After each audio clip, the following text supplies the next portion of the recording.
muito obrigado pelo convite. É um prazer participar desse projeto de memória da educação brasileira. Isso é muito importante. Num país que dizem que não faz muita questão de prestigiar a memória, vocês estão fazendo exatamente o contrário, prestigiando a busca pelas coisas preciosas que aconteceram e têm acontecido na educação do nosso país. Eu nasci na maternidade de Laranjeiras, mas morava, na ocasião, no bairro de Pilares. Brincam comigo dizendo que eu sou um caprichoso de Pilares. Mas os primeiros anos de vida eu vivi, junto com meus pais, meus irmãos, no bairro de Pilares, na rua Fernão Cardim, mesma rua onde morava o depois colega meu na Academia Brasileira de Letras, Evaristo de Moraes Filho, rua Fernão Cardim. Existe hoje, é uma grande favela. Eu sou o último dos homens. Os meus 3 primeiros irmãos, Silvio, Odilon e Júlio, eles nasceram na Polônia, de onde vieram com os meus pais. Eles vieram na década de 30, no início da década de 30, já fugidos de uma possível, provável e lamentável guerra. Meu pai sentiu isso, ele veio na frente, já tinha familiares aqui no Rio de Janeiro, sobretudo o irmão mais velho, Jacó, que foi comandante da Marinha Mercante, fez a guerra, recebeu medalhas de ter agido na guerra, pilotando navios da Marinha Mercante. E os meus irmãos e a minha mãe vieram depois, 2 anos depois, quando meu pai reuniu recursos, como caixeiro viajante que era, ele mandou vir de navio a minha mãe com os 3 irmãos mais velhos.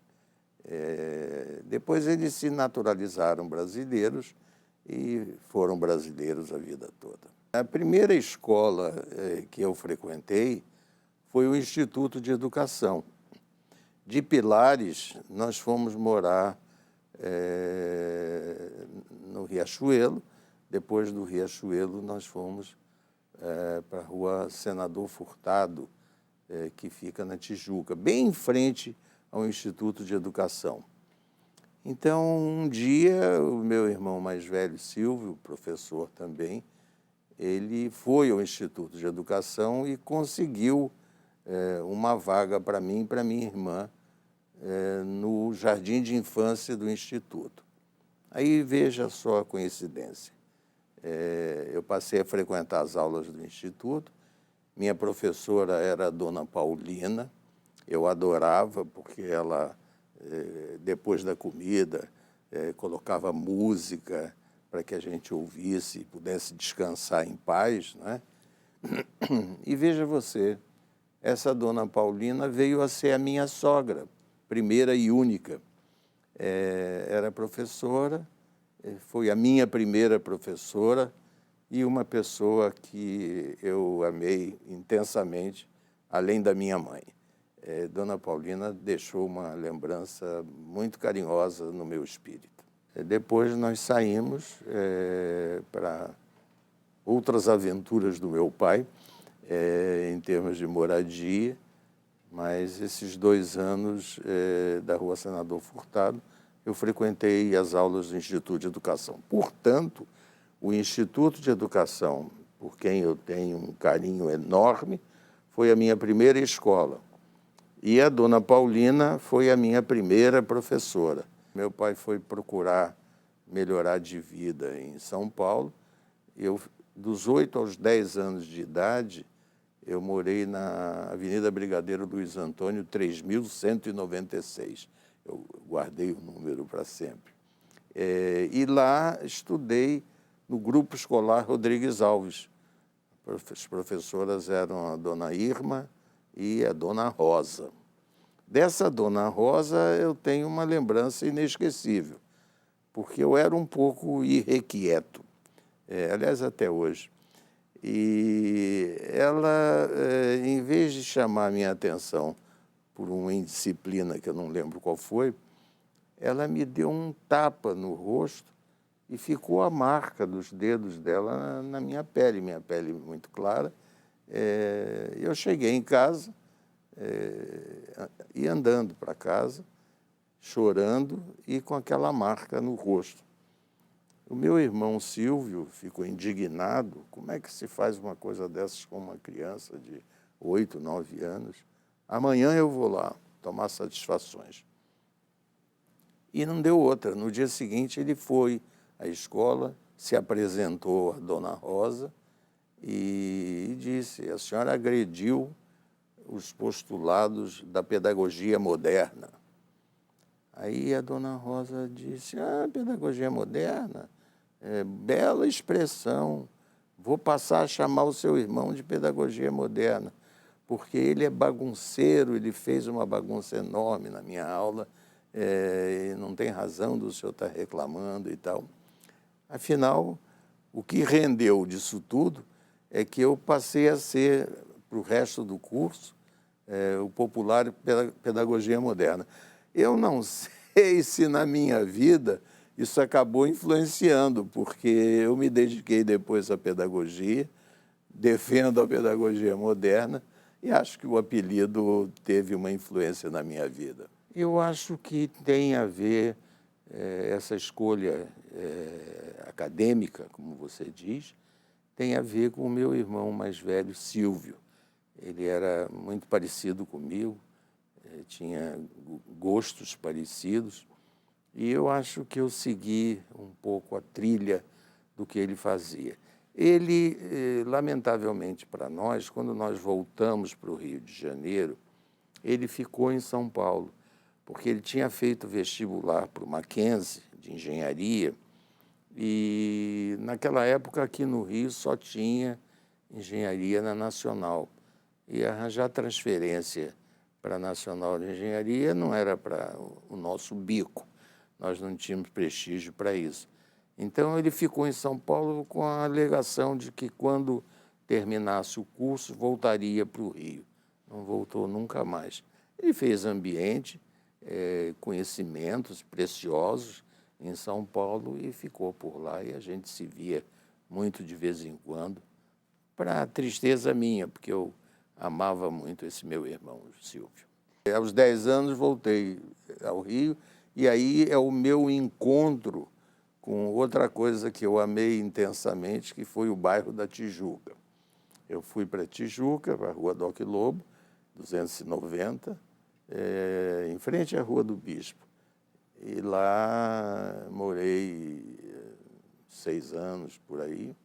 Depois dali, eu me mudei para a Rua Doutor Satamini, e fica pertinho. Os dois apartamentos perto do América Futebol Clube. Eu, na verdade, eu vou confessar aqui, que quando eu era garoto, bem garoto, eu era torcedor do Fluminense. O meu time de botões tinha o nome dos jogadores do Fluminense, dos supercampeões de 46, Robertinho, Walter e Haroldo, Pascoal, Telesca e Bigode, por aí vai. Mas quando eu me aproximei do América, eu fui nadar no América de início, depois joguei basquete, depois joguei futebol. Eu passei a torcer pelo América, até porque não tinha outro jeito. Então, até hoje, eu mantive essa fidelidade ao diabo rubro. Eu sou América desde criança. Eu acho que muita gente não entende isso. Como é que ele faz tanta coisa, né? Eu sempre fui muito organizado, desde garoto, muito organizado. Então, tinha hora para tudo. Eu nunca deixei de estudar intensamente nos cursos que fiz. Eu sempre fui o primeiro aluno de turma. Quando estudei depois no Colégio Veracruz, na Rua Doc Lobo, todas as séries que frequentei, eu tenho boletins admiráveis, de primeiro colocado, primeiro aluno. Ou seja, eu dava prioridade ao estudo, mas não deixava de praticar esporte. Eu fui desportista até os 26 anos de idade, até casar. Eu só parei quando casei. E ainda assim, noivo, foi com muito sacrifício e muitas solicitações que eu disputei um campeonato carioca de basquete na 2ª divisão. Eu era capitão do time, do clube municipal, também na Rua Doc Lobo, também na Tijuca. Eu era armador, como se diz, baixinho, né? 1,68 m, mas eu já queria deixar, mas não deixaram que eu deixasse. O técnico Bera era muito meu amigo, ele insistiu que eu pelo menos disputasse o último campeonato. E no último campeonato disputado, quando eu já tinha 26 anos, eu tive a alegria de ser campeão carioca de basquete. É uma coisa muito bonita. Então, eu gostei muito de ser atleta, tenho 56 medalhas hoje de vários esportes que pratiquei, especialmente a natação, mas eu priorizei na minha vida sempre o estudo. Eu acho que isso é fundamental, é assim que se forma uma personalidade. E aí fui parar no jornalismo, por coincidência. Quando morava na Tijuca, o meu irmão Odilon frequentava a Faculdade de Direito do Catete. E lá ele conheceu um grande querido amigo dele, Laerte Paiva. O Laerte era secretário da Última Hora, estava começando os seus passos. E um dia em casa, o Odilon falou para o Laerte: Laerte, o meu irmão Arnaldo tem 15 anos, ele escreve muito bem, tira 10 em todas as provas de português. Por que você não arranja uma vaga para ele trabalhar na Última Hora? Ele arranjou. Eu passei a escrever crônicas de jogos aos domingos, ganhava 120 cruzeiros por jogo, o que era fundamental para eu poder pagar os meus estudos e ainda sobrar um pouquinho para o cinema. Então, eu me tornei jornalista aos 15 anos e, quando eu fiz 18, foi que o Augusto Rodrigues, irmão do Nelson Rodrigues, ele era o diretor de esporte da Última Hora. Ele foi convidado pelo Adolfo Bloch para ir dirigir uma revista que seria criada, chamada Manchete Esportiva. E o Augusto me levou. Ele me ofereceu o primeiro emprego efetivo da minha vida, para ganhar 5.000 reais, cruzeiros. Naquela época era um bocado de dinheiro. O salário mínimo era 600, então imagina 5.000, o que isso representava. Então eu iniciei uma carreira de 34 anos na Manchete. Eu conheci a Ruth, foi a minha namorada para valer, não é? Já em outra época, eu tinha 26 anos, por aí, e ela tinha 18. E nos conhecemos, nos apaixonamos, noivamos e casamos. E foi numa dessas, a gente namorava muito por telefone, porque, enfim, era o que existia, né, de comunicação. E a Ruth parou a ligação e disse assim: olha, a minha mãe aqui do lado está perguntando se você não tem um parente que estudou no Instituto de Educação. Eu disse: não, parente não, era eu. Aí diz ela que a velha caiu dura lá do outro lado. A velha não era tão velha. Ela disse: meu Deus, ele foi meu aluno. Ela lembrava por causa do sobrenome esquisito, né?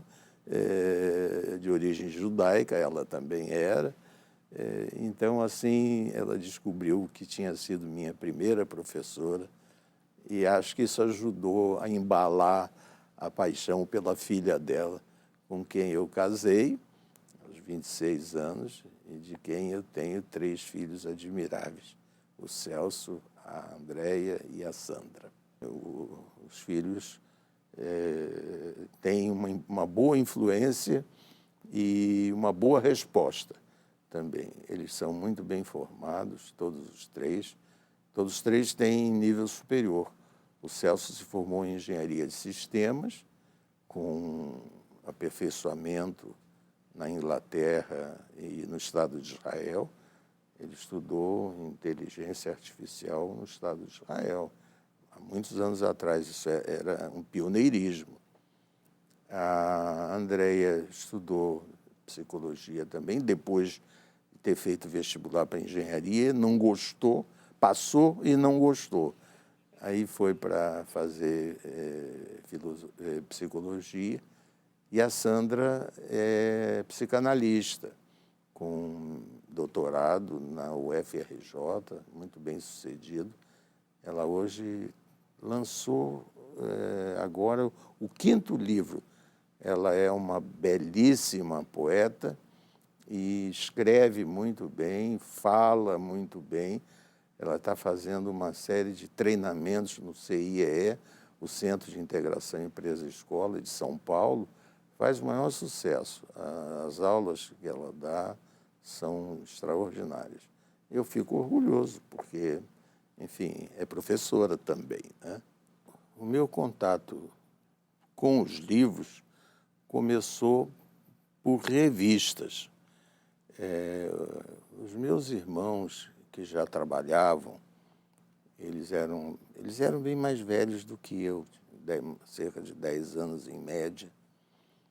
Eles traziam para casa revistas das quais eu me lembro sempre. Uma era Eu Sei Tudo, que era famosa, era uma revista muito variada. E outra, então, essa virou uma paixão, que é o Tico Tico.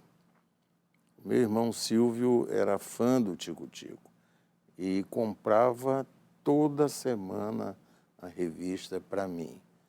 Olha, o meu amor ao Tico Tico foi tão grande que há uns anos atrás surgiu a oportunidade para adquirir toda a coleção do Tico Tico.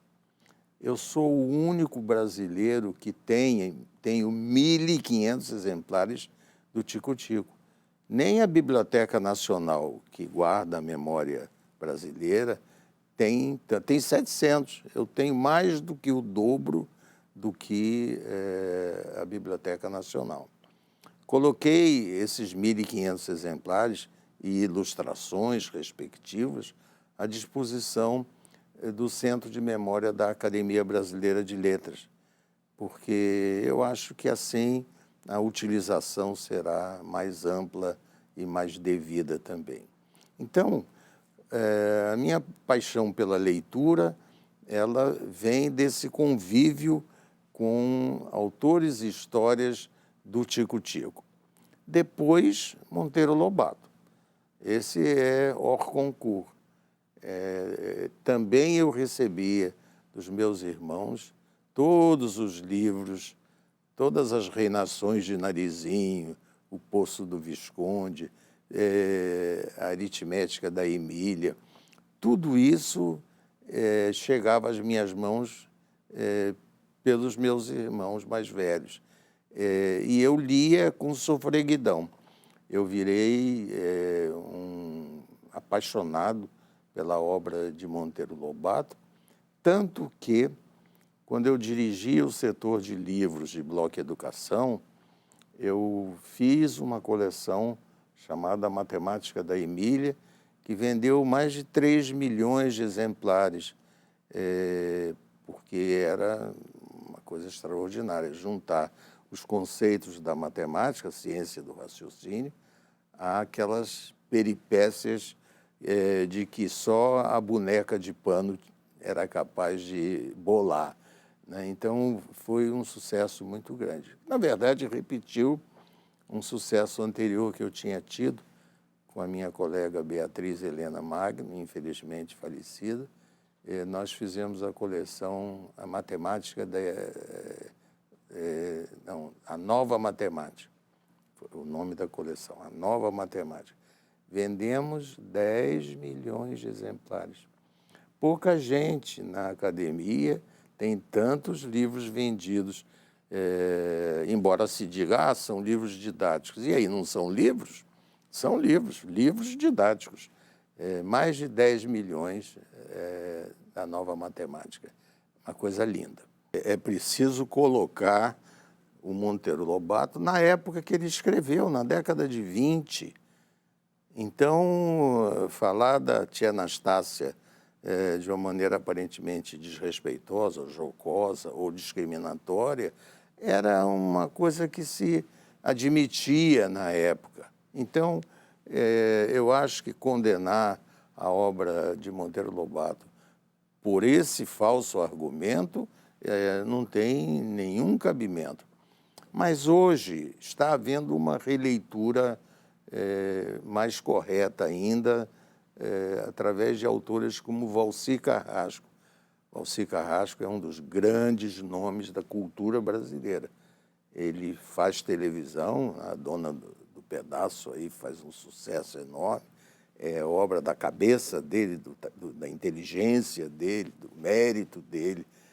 E o Valci escreveu alguns livros utilizando personagens de Monteiro Lobato. Estão à venda, eu comprei, tive um prazer imenso de fazer uma releitura de Monteiro Lobato pelas mãos e pelo talento do Valci Carrasco. Eu acho isso lindo, é uma obra eterna e eu acho que o Brasil deve se orgulhar muito de ter autores dessa natureza. Embora eu não tenha criado revistas na Manchete, ali era uma equipe, era principalmente o Adolfo Bloch, que era um gênio, ele que criava essas coisas.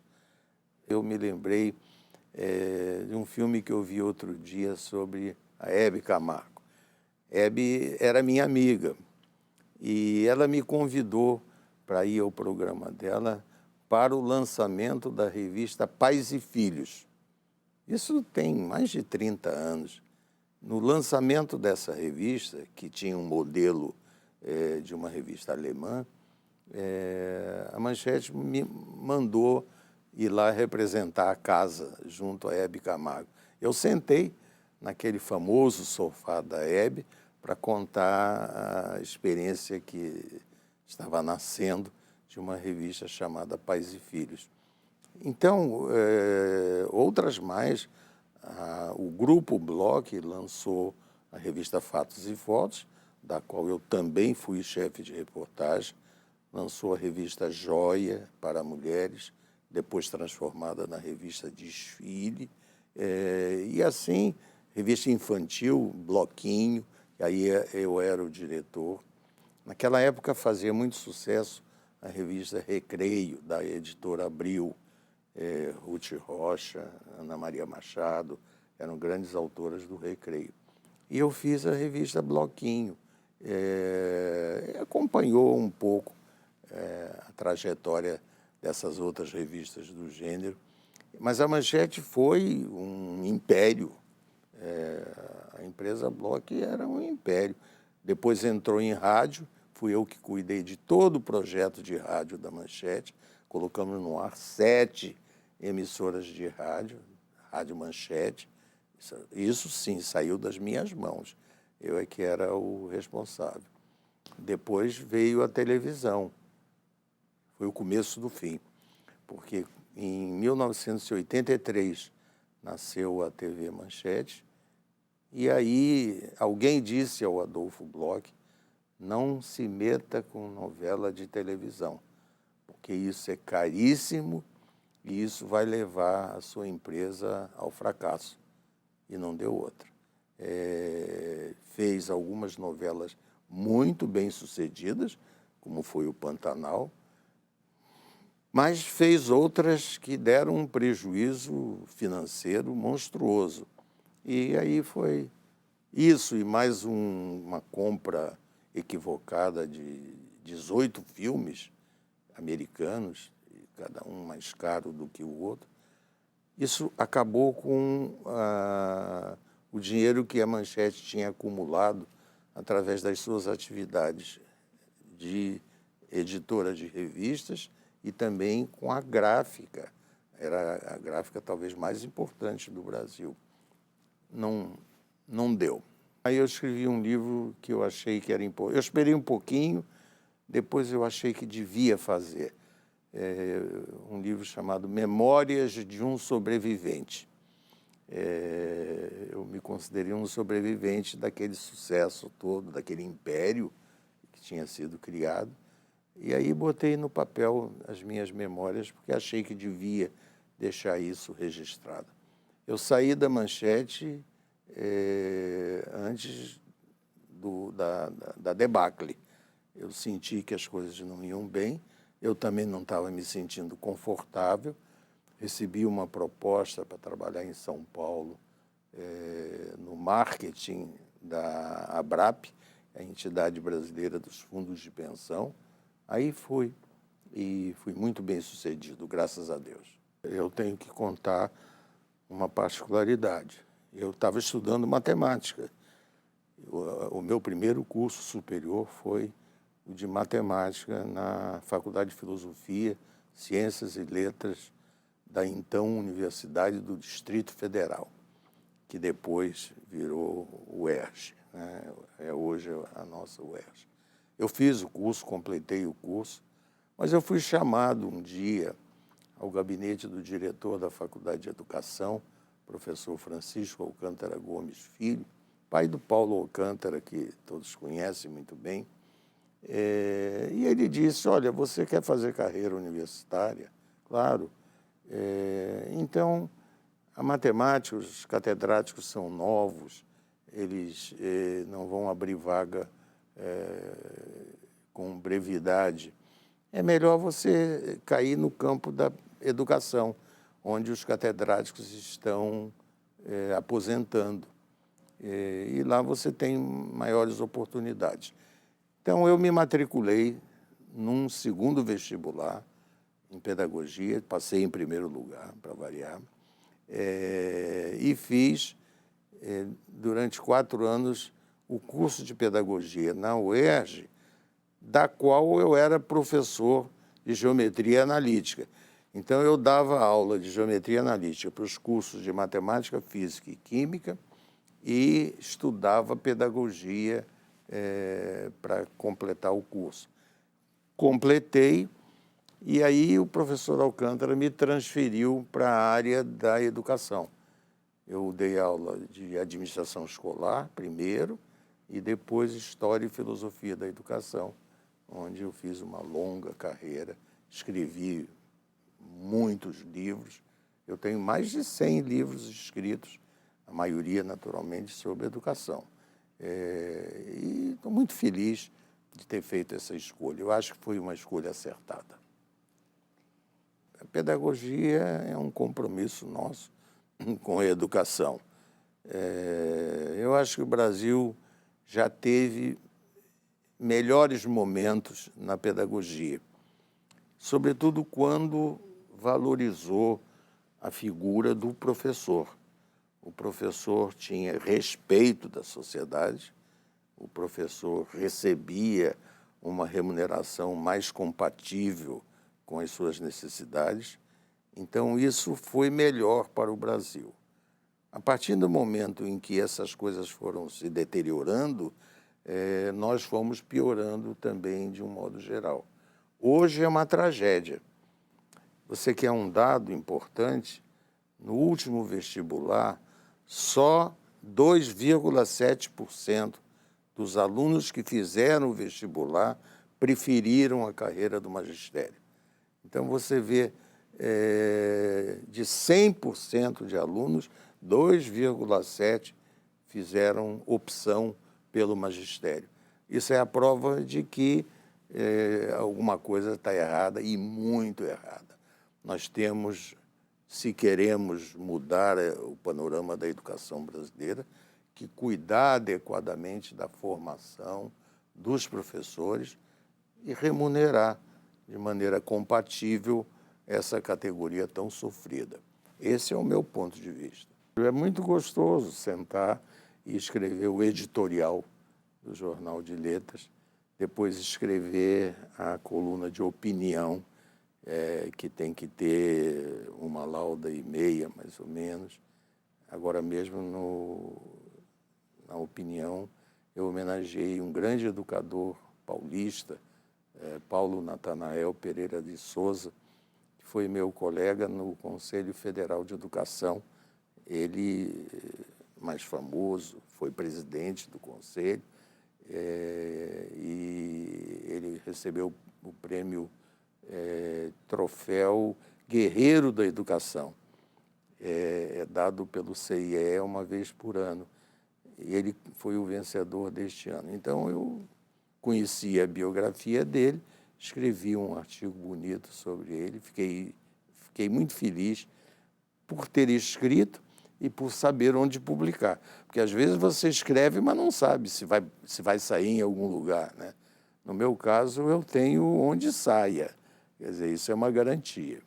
O Jornal de Letras, como você sabe, ele já existia nas mãos da família Condé, mas eles desistiram e eu retomei, com a ajuda do Antônio Olinto, acadêmico, muito meu amigo, eu retomei a elaboração do Jornal de Letras. E, somando mês a mês, né, nós já chegamos ao número 250, colocando na capa os 2 ganhadores do Prêmio Nobel de Literatura. Então, eu faço isso com um prazer indizível, porque é o meu contato com o jornal que permanece e é também uma necessidade que eu acho que existe de nós termos uma publicação impressa que cuide de literatura.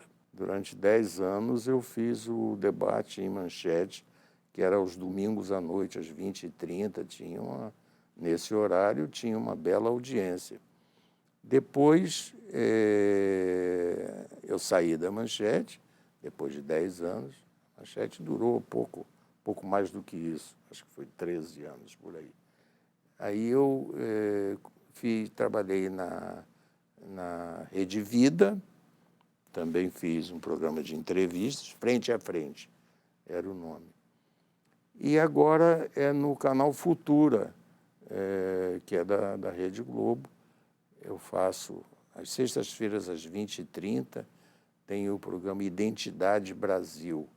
É uma coisa espetacular, com uma audiência monumental.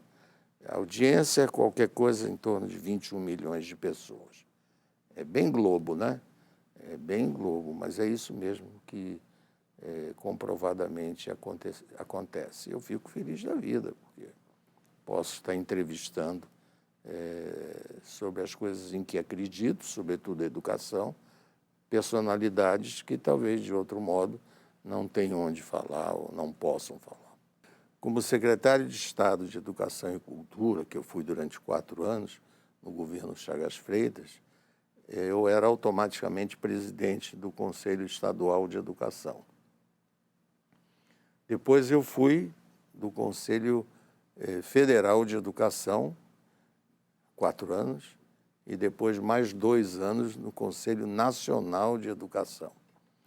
Uma alegria grande que eu tenho no meu espírito sobre esse tempo do Conselho Nacional de Educação é que um dia eu fui chamado ao telefone por Darcy Ribeiro.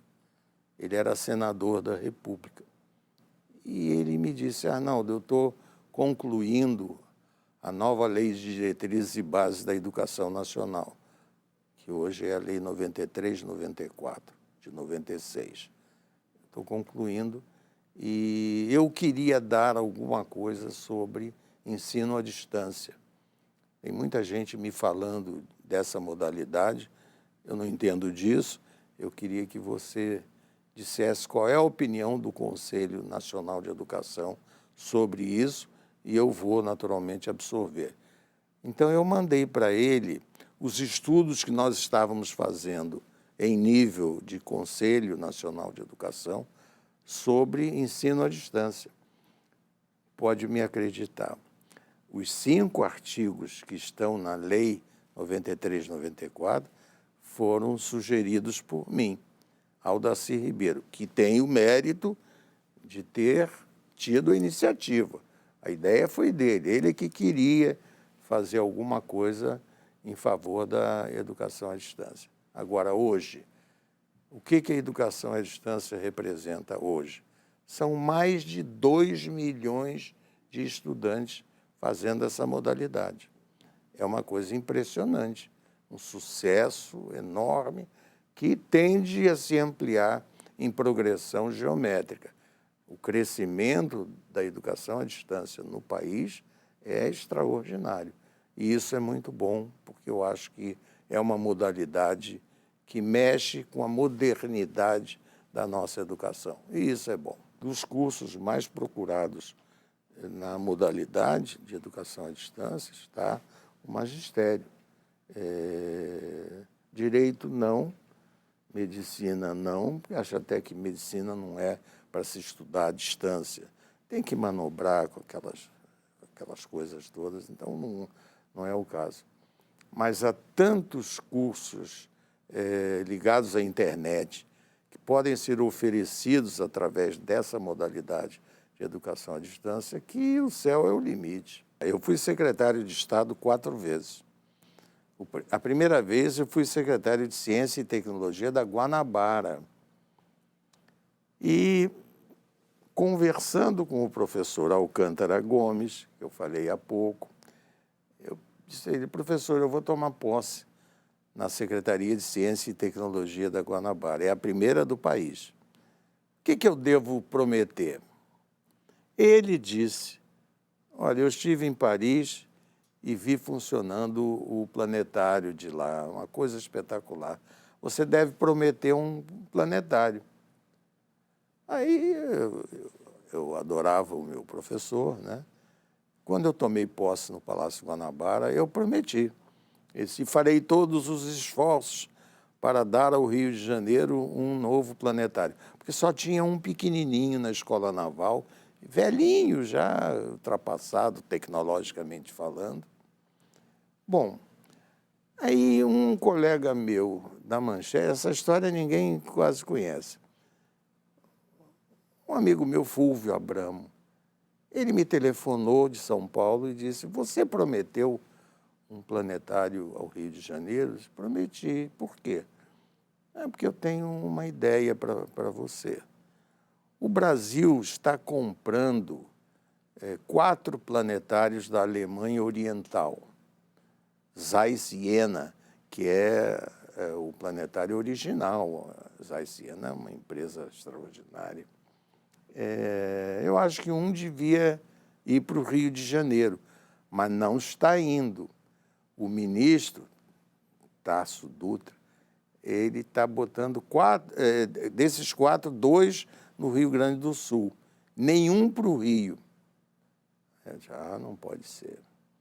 Aí, logo depois, na casa do Josué Montello, que estava indo para Paris como adido cultural, eu encontrei o chefe de gabinete do ministro Tasso Dutra, Favorino Mércio, e contei para eles: olha, doutor Favorino, que absurdo. O ministro está recebendo 4 planetários, está botando 2 no Rio Grande do Sul, nenhum no Rio de Janeiro. Ele disse: como é que tu sabes isso? Ele era gaúcho, né? Eu disse: eu sei porque eu sou jornalista sabe tudo. Ele disse: mas e o que tem? Ele disse: eu quero um. Eu quero que um fique aqui no Rio. O Rio precisa disso. Aí ele disse: sabe que tu tens razão? Eu vou falar com o ministro, me dê teu telefone. Aí eu dei. Uns 3 dias depois ele me telefona e diz assim: olha, os planetários já estão no navio e nós estamos passando informações ao navio para desembarcar um dos planetários no Rio de Janeiro. Ganhaste um planetário. Aquilo valia $250 mil na ocasião. Aí eu cheguei para o governador Negrão de Lima, uma grande figura grande homem público, e disse: governador, o senhor pediu para eu não fazer despesa aqui nessa secretaria nova, mas eu acabo de ganhar um planetário, $250 mil, o senhor precisa me dar o dinheiro para construir. Ai, que loucura! Você não podia fazer isso comigo? Eu disse: governador, o senhor está ganhando um planetário, quanto é que você precisa? Eu disse: 3 milhões. Aí ele disse: tá, deixa eu ver, deixa eu ver. Uma semana depois ele disse: olha, eu consegui os 3 milhões, o que eu faço? Eu disse: o senhor dá para o Paula Soares, que era secretário de obras, porque eu não quero meter a mão em dinheiro. Ele é o secretário de obras, ele constrói o planetário para mim. E não deu outra. Ele entregou os 3 milhões para o Paula Soares. Paula Soares fez a construção lá ao lado da PUC, né, na Gávea. Ali funcionava uma favela, o Parque Proletário da Gávea. Foi tirada dali. Foi todo mundo para Bom Sucesso, quer dizer, não foi nem para muito longe. E num dia, que era o aniversário do filho do passarinho, eu inaugurei o planetário, em homenagem a ele. Ele era, como eu disse, já muito meu amigo, e foi importante nessa história toda também. Então, o planetário tem esse passado, essa história bonita para se contar. Em relação à Secretaria de Estado de Educação e Cultura, que eu fui um dos poucos secretários a ficar 4 anos, normalmente fica um ano e pouco, né? Eu fiquei 4 anos, eu tive a alegria, a glória de construir 88 escolas. Eu inaugurei 88 escolas. Para você ter ideia, o governo seguinte, não vou dizer o nome porque é uma sujeirada só, o governo seguinte fez 3 escolas, eu fiz 88. Então, você imagina a alegria que a gente tem de saber que em 88 espaços existe lá o nosso nome. Essa escola foi construída quando o secretário de Estado de Educação e Cultura, o professor Arnaldo Nisquier. Eu fico feliz da vida. Por que foi possível construir 88 escolas? Porque o governador Chagas Freitas, que também era um excelente homem público, na minha opinião, decisão dele, ele mandou botar no orçamento da Secretaria de Educação e Cultura 33% do total. A lei obrigava a botar 25%. Ele decidiu botar 33%. Então, você vê como é importante o homem público, como é importante o governador que tem essa mentalidade. Ele é que deu mais recursos para que eu pudesse fazer o que fiz, que era transformar esses recursos em escolas para a garotada. A escolha dos locais era feita com muito cuidado. Agora, é um outro pormenor que é importante que você saiba, é que os professores ganhavam muito mal. E aí, no nosso governo, 79 a 83, nós reformulamos inteiramente o plano de cargos dos professores e teve professor que chegou a ganhar 1000% de aumento. 1000% de aumento. Não davam nada. Então, é um somatório de circunstâncias que permite que a gente faça. A gente pode fazer se tem dinheiro, mas para ter dinheiro tem que ter o apoio do governador para construir escola, para pagar melhor aos professores, para fazer laboratórios, para fazer bibliotecas. Nós inauguramos também uma soma muito grande de bibliotecas por aí afora. No estado do Rio, tem bibliotecas no norte fluminense, aqui na região serrana, enfim, tanta coisa bonita. Então, eu acho que é tudo uma questão de mentalidade. Essa mentalidade é que precisa mudar para que seja permanente. Eu sou uma pessoa sortuda. Se tenho méritos, etc., não sou eu que vou julgar. Mas eu tenho a sorte de que uma conjunção favorável de fatores se tenha estabelecido no momento em que eu estava nas secretarias que eu ocupei. Especialmente essas duas, a de Ciência e Tecnologia no governo Negrão e a de Educação e Cultura no governo Chagas Freitas. Eu acho que dei sorte. O resto é mentalidade. Eu sou um cidadão inquieto. Eu acho sempre que o que a gente está fazendo é pouco. É preciso fazer mais. É preciso ter a mentalidade da realização concreta. Porque tem gente que entra num cargo desses, gosta do carro oficial, né, gosta de usufruir os benefícios da notoriedade. Não é o meu caso. Eu já estava na televisão, quer dizer, a vaidade de aparecer eu já tinha alimentado. Eu precisava era fazer as coisas. E essas coisas foram feitas, acho que, modéstia à parte, com muita competência. A academia foi uma entrada que eu devo muito ao Raimundo Magalhães Júnior. Raimundo era um tipo baixinho, cearense, competentíssimo, cego de um olho. Ele batia os artigos que escrevia à mão, batia a máquina com um dedinho só, uma coisa incrível.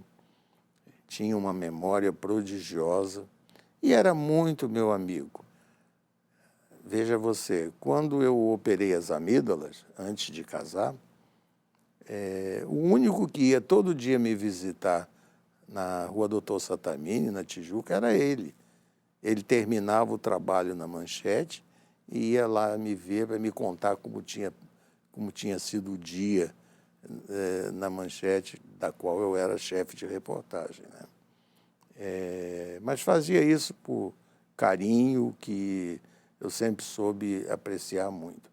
Um dia, ele me disse, eu acho que você tem jeito para ser membro da Academia Brasileira de Letras. Jeito e competência, né? Eu agradeci muito a ele e deixei o assunto em banho-maria.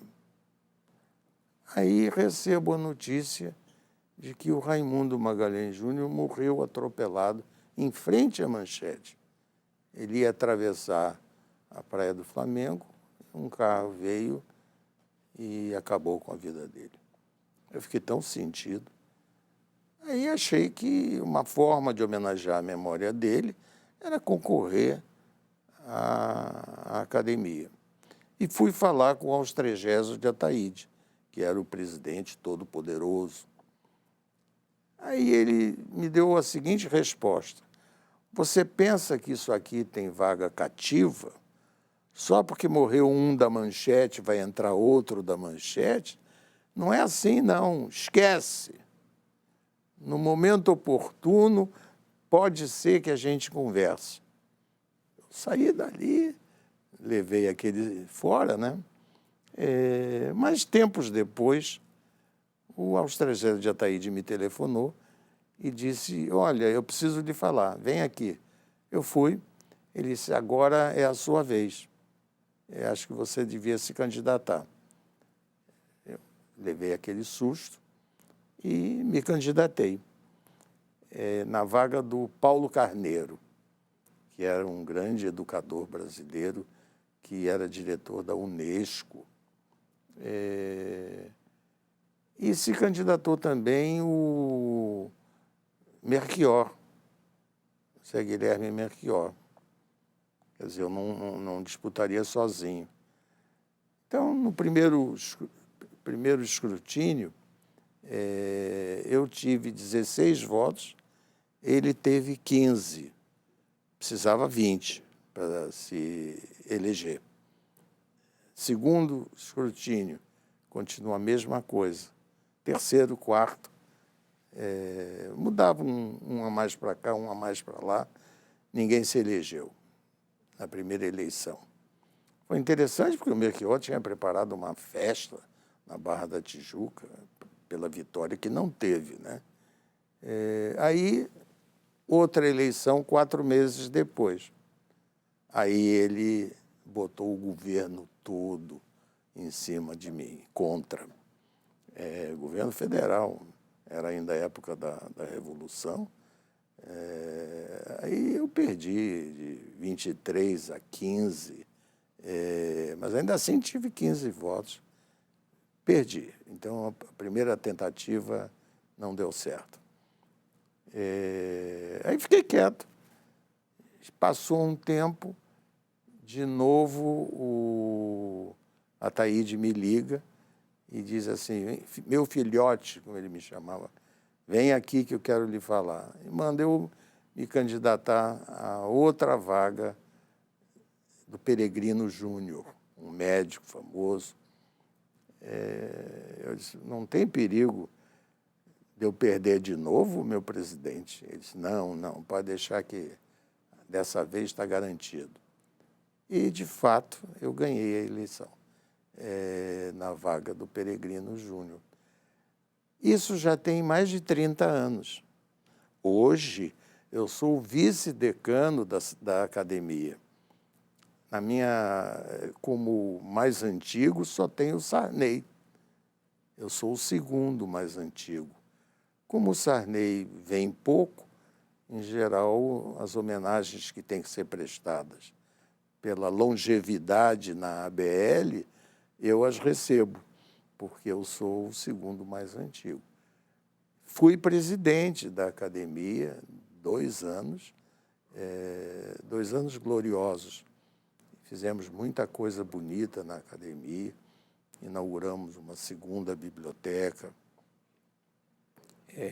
teve coisas assim incríveis. Inauguramos um café academia, inauguramos uma sala de exposições Machado de Assis, fiz muita coisa. E deixa eu só dizer uma última coisa, o Marcos Vilaça, que também é acadêmico, disse assim, aqui na academia, por onde se passa, a gente encontra as impressões digitais do Arnaldo. Quer dizer, elogio maior eu não podia receber, né? E aconteceu uma coisa estranha, inédita. O pai saudou a entrada do filho. Então, eu fiz um artigo chamado Um Filho Imortal. O Celso passou a ser também membro da Academia Brasileira de Educação, por méritos próprios, não porque é meu filho, mas porque mereceu essa homenagem. Isso é o que se chama a genética, ou o DNA, não sei. Você sente continuidade. Você sonhou com uma série de coisas que os filhos dão sequência.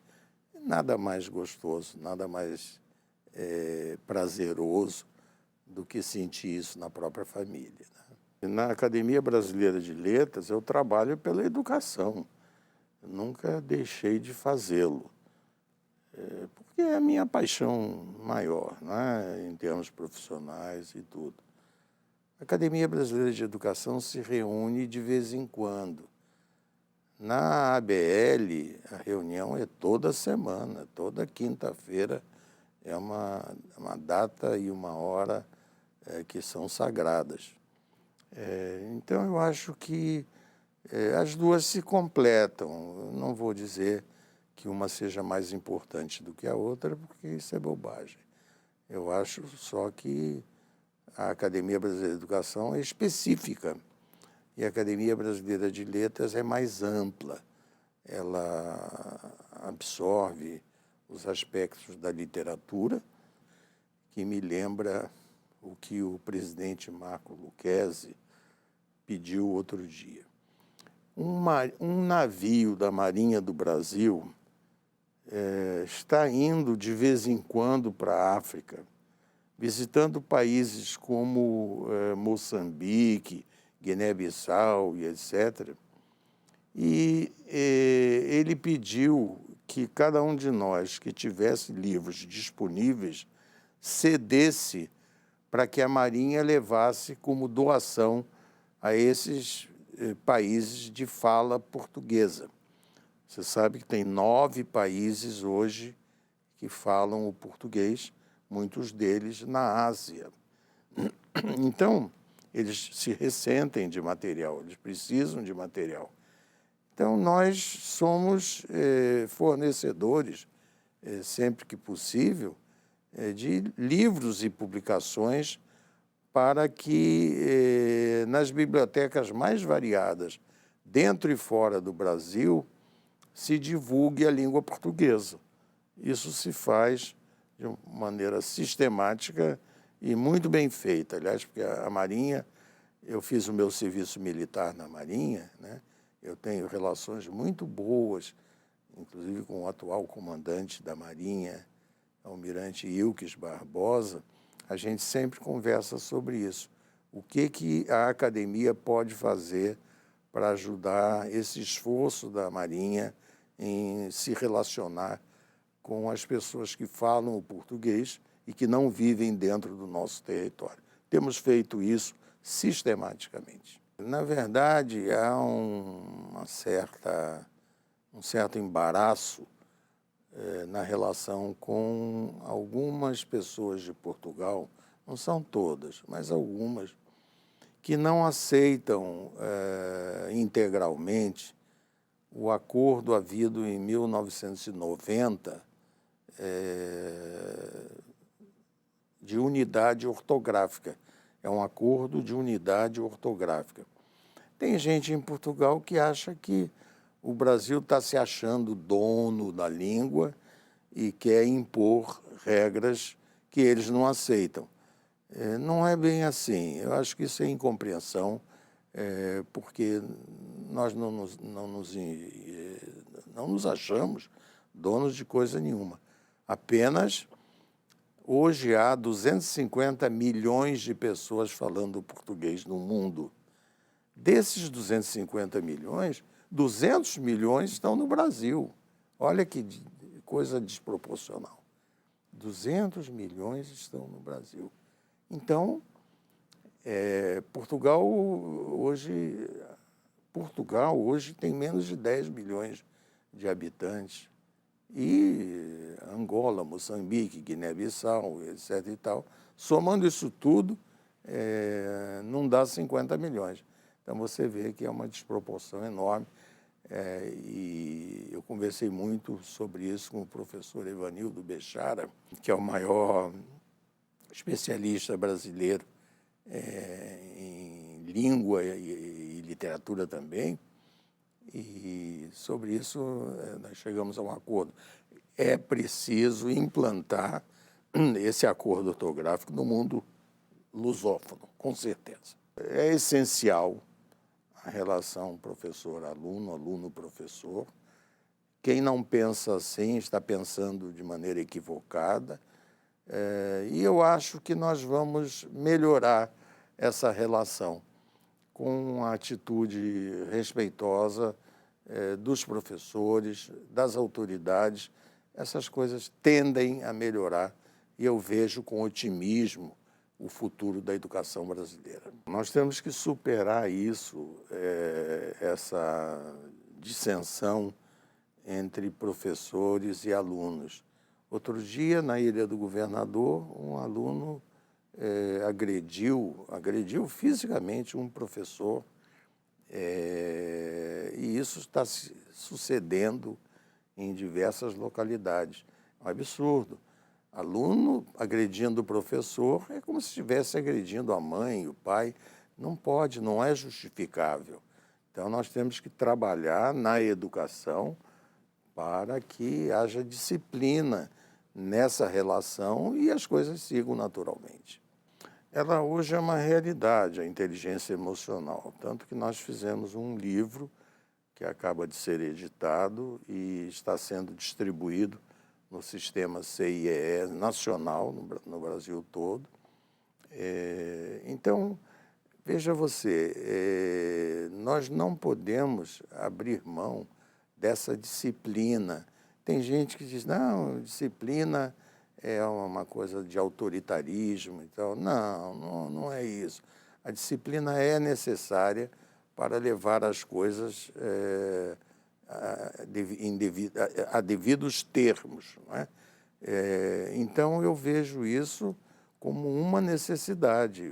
Nós temos que respeitar uns aos outros.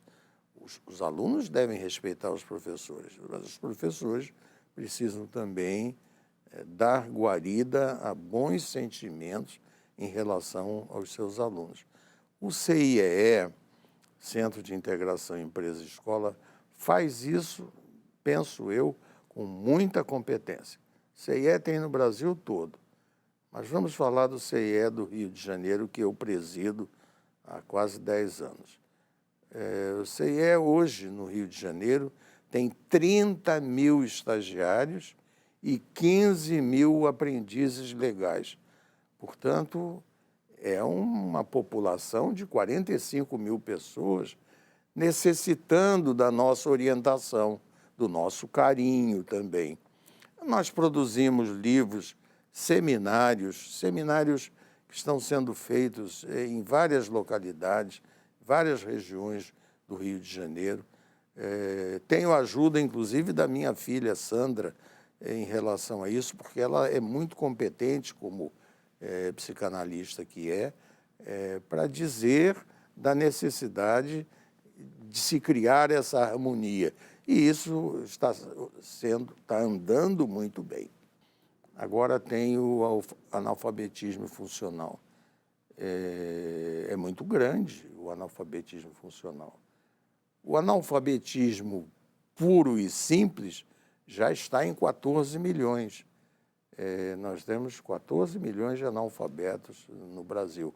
É um número absurdo, número muito grande, que tem que ser reduzido drasticamente por ações de governo que, infelizmente, têm falhado, mas precisam existir. Agora, as crianças chegam ao terceiro ano do ensino fundamental, sem saber adequadamente o essencial em português e em matemática. Isso, o PISA, o Exame Internacional do PISA, demonstra largamente. Não é possível haver condescendência com isso. Nós temos que melhorar esse atendimento urgentemente em todas as cidades. Não adianta a gente estar hoje sacudindo uma bandeira, dizendo assim, no Ceará as coisas estão em bom nível. Ceará, Piauí, Pernambuco, e o resto do Brasil? Não adianta elogiar o Ceará, o Piauí e Pernambuco e achar que está bem no Rio de Janeiro, em São Paulo e Minas, porque não está. É preciso reconhecer isso e melhorar a conduta nesse relacionamento professor-aluno. Nós cometemos alguns equívocos sobre ensino profissionalizante. Primeiro foi na Lei 5692, que foi do tempo do Jarbas Passarinho, mas ele não tem culpa nenhuma em relação a isso. Ele era muito meu amigo, eu conversei muito com ele a respeito. Essa Lei 5692 estabeleceu a obrigatoriedade do ensino profissionalizante nas escolas médias. Isso foi uma bobagem enorme, porque não havia professores especializados, não havia laboratórios também, não havia mentalidade para isso. Então, nós criamos uma obrigatoriedade sem ter a menor condição de oferecê-la na prática. Aí surgiu uma outra lei, que foi até inspirada por mim, no tempo do presidente Figueiredo, acabando com essa obrigatoriedade.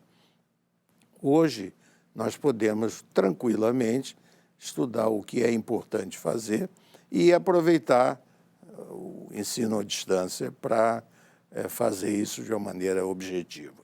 Eu acho que a Lei 93/94, que está em vigor, Lei Darcy Ribeiro,